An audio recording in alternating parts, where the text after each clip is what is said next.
From the Gospel of John, chapter 13, verses 1 through 17, 31b through 35. Now before the festival of the Passover, Jesus knew that the hour had come to depart from this world and go to the Father. Having loved his own who were in the world, he loved them to the end. The devil had already put it into the heart of Judas, son of Simon Iscariot, to betray him. And during supper, Jesus, knowing that the Father had given all things into his hands, and that he had come from God and was going to God, got up from the table, took off his outer robe, and tied a towel around himself. Then he poured water into a basin and began to wash the disciples' feet and to wipe them with the towel that was tied around him. He came to Simon Peter, who said to him, "Lord, are you going to wash my feet?" Jesus answered, "You do not know now what I am doing, but later you will understand." Peter said to him, "You will never wash my feet." Jesus answered, "You do not know now what I am doing, but later you will understand." Jesus answered, "Unless I wash you, you have no share with me." Simon Peter said to him, "Lord, not only my feet, but also my hands and my head." Jesus said to him, "One who has bathed does not need to wash except for the feet, but is entirely clean. And you are clean, though not all of you." For he knew who was to betray him, for this reason he said, "Not all of you are clean."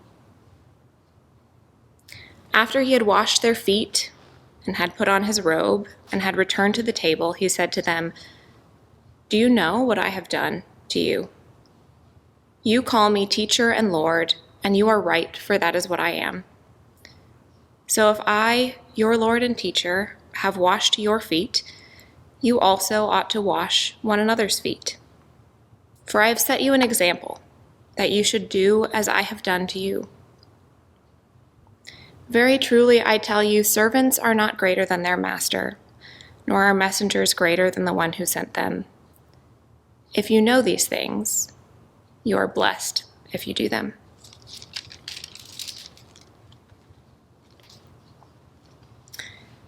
When he had gone out, Jesus said, "Now the Son of Man has been glorified, and God has been glorified in him.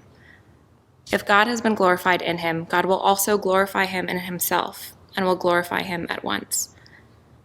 Little children, I am with you only a little longer. You will look for me, and as I said to the Jews, so now I say to you, where I am going, you cannot come. I give you a new commandment, that you love one another. Just as I have loved you, you also should love one another. By this, everyone will know that you are my disciples, if you love one another." Simon Peter said to him, "Lord, where are you going?" Jesus answered, "Where I am going, you cannot follow me now, but you will follow afterward."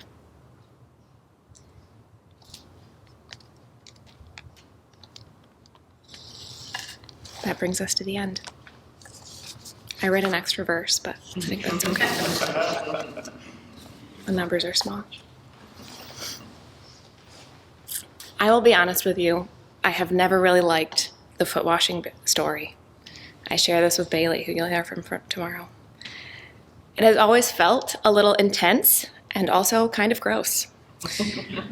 There are too many high-stakes, cryptic instructions and too many uses of the word feet. But the lectionary pairs that story, Jesus washes his disciples' feet, with the very end of the chapter. Jesus foretells Peter's denial. And when I read them together this year, the word that struck me was not feet, but deny. And I'm realizing right now that that is not exactly in the section that I read. So I will keep reading that and then come back.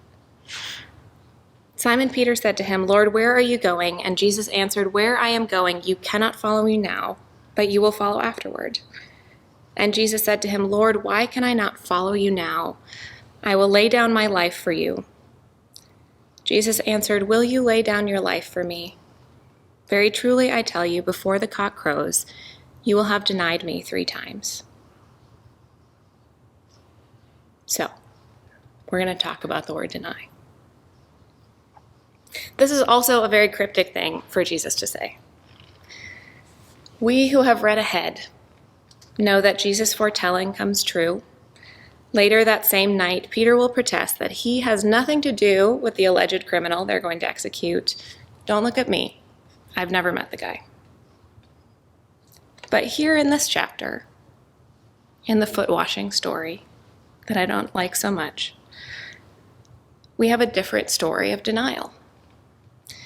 Peter also denies Jesus in John 13. He says to him, "You will never wash my feet."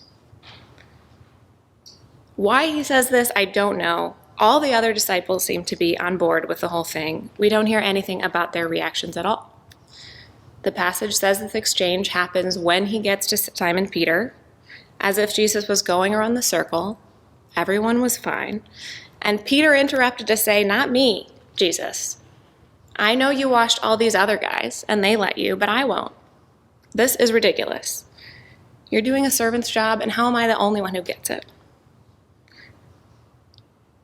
It is quite a thing, really, to suggest that you have no interest in the care and tenderness that Jesus is offering, to imply, perhaps, that he is wrong to offer it, that you don't need what your friends need, that Jesus is wrong about you. St. Augustine calls this a piece of the greatest audacity. Peter has contradicted Jesus, and he denies him. And Jesus has some strong language about this denial. "Unless I wash you, you will have no share with me." This is where it all begins, Peter. This is what it takes to be part of what I'm doing. And if you say now, no to this, you're saying you don't want anything to do with the beloved community I'm building. Peter, of course, immediately changes his mind and goes all in the other way. "Throw me in the dunk tank, Jesus." This is not a man known for measured reactions. First, he is too good for what everyone else got. And then he's so humble that he needs more. It seems like maybe he doesn't get it. Not really. And thankfully, Jesus doesn't really seem to expect him to. He asks them all, "Do you understand what I have done for you?" And later he says, "Where I'm going, you cannot follow." In a few verses, he has a lot of instructions for how they should behave in his absence. These famous verses that you'll know, "Others will know you are my disciples by your love for one another." But he doesn't start there. All he's asking right now at the beginning of John 13 is this: "Peter, will you let me wash your feet?" Here's the other piece of this passage that I keep thinking about. Before any of the foot washing, or the telling of the disciples to do likewise, before Peter is confused and arrogant in desperation and denial, the writer says this about Jesus: "Having loved his own who were in the world, he loved them to the end." To the end, to the very end, to the bitter end, to the end of an age, or the age, to echo Matthew 28:20, the Great Commission. It sure feels to me like we are at the end of an age right now. Maybe you feel that way too. And I am a lot like Simon Peter. I don't really get what's happening, and I have some big reactions, and I have a lot of questions. "Lord, where are you going?" Peter asks. And I also wonder if there is an invitation here. If Jesus is saying to you and to me, "I know that you don't understand. Just let me wash your feet."